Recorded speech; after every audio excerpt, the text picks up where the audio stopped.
So, Eleanor, I wanted to begin with a question about the very beginning of the book. Where did this extraordinary book come from? Well, it started because I was always aware, from childhood to present day, that I owed so much to those people who nursed me back to health when I was a child. And I felt I needed to pay homage to those people.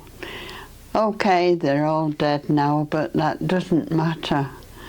I want the world to know what kind of people they were. And would you describe your experiences as very different from what a modern child would experience in a hospital?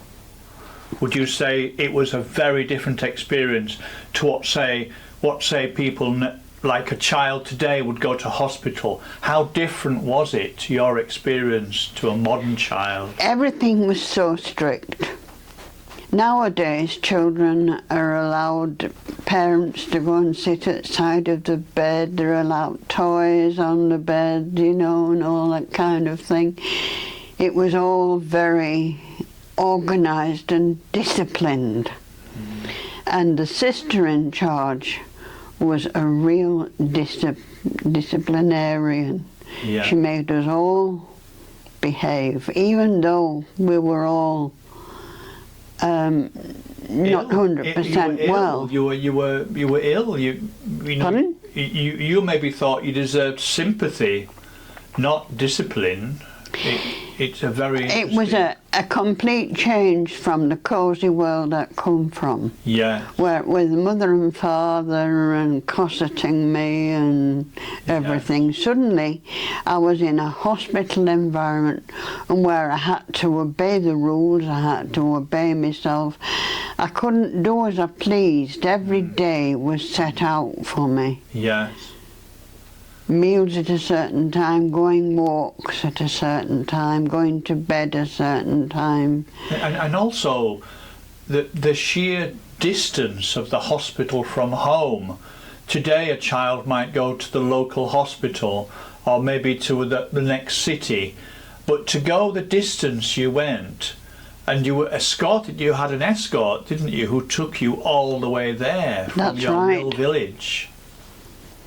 In actual fact, though, originally I was on the emergency list because I was so poorly. Yeah. And a place came up in Sevenoaks in Kent. Yeah. And my mother was going bananas because I was going to be a long way from home. Yeah. And then suddenly a vacancy came. Yeah. At a hospital on the Wirral. Yes. And that's where I went. That's where you went.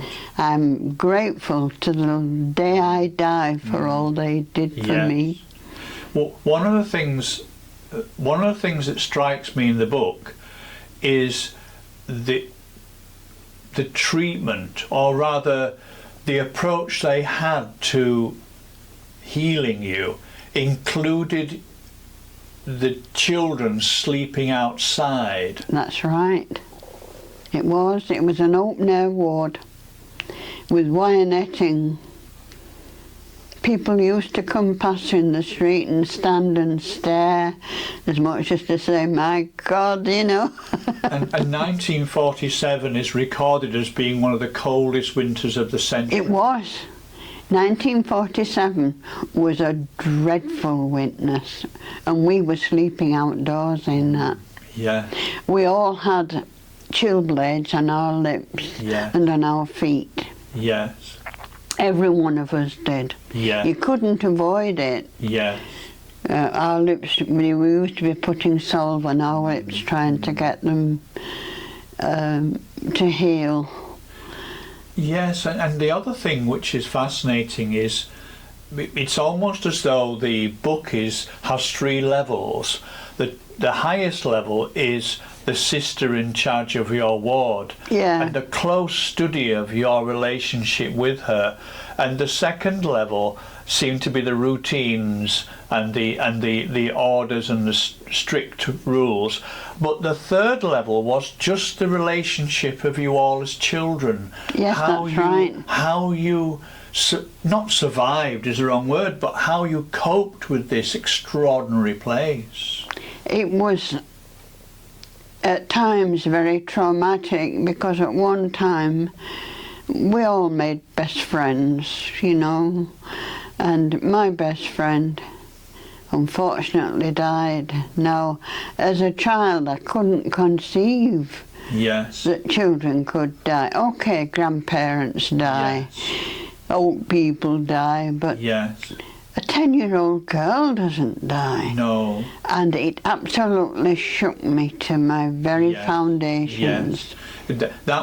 That seemed to be in the book. It seems that the ward sister, although she was so strict, and she seemed to be the product of a public school system, a very disciplined person, and yet what the sorrows you went through brought you together somehow. It was really, really interesting. I think I've noticed from people I've spoken to who've read the book, that it is an incredibly moving book.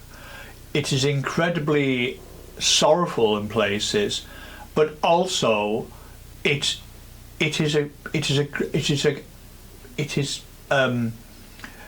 describes the courage of children, and children can find amusement and can find hope anywhere, even in a hospital.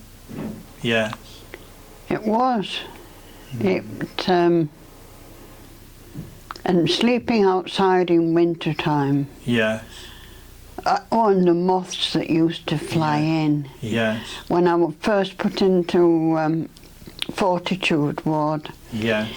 the moths used to be attracted by the corridor lights. Yes. And skittering against Yes. the glass. Yes. And also they used to fly and land on us. Yes.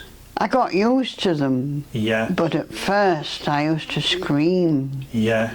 You know, if a moth landed on the pillow. Yes. Yeah. It is. It's something that we can. I mean, I suppose people go camping. Families go camping, but there's a tent between them and the world. There was nothing between you apart from some wire mesh. There was nothing. No, in summertime it was lovely. Yes. You know, warm breezes coming in, blowing over you as you lay in bed. Yes. That was really nice. But winter. I think it is hard. That is the hardest thing to imagine, is what it must have been like. And in the book you describe it very, very well. You really feel the situation.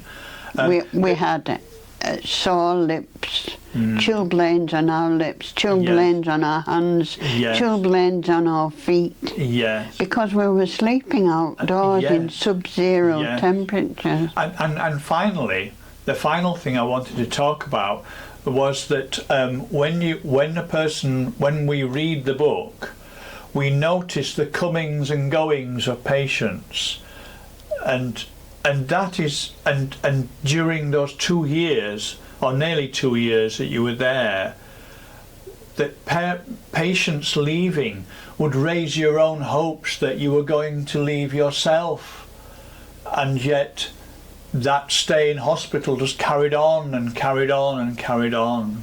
We used to have a medical every 3 months. Yes. And every 3 months used to find us in the bathroom coughing and spitting and trying so we wouldn't wheeze, you know, or anything.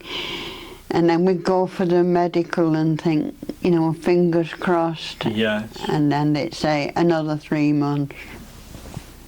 Every 3 months it was a medical, and every 3 months I failed. I felt like I was never going to be free again. Yes.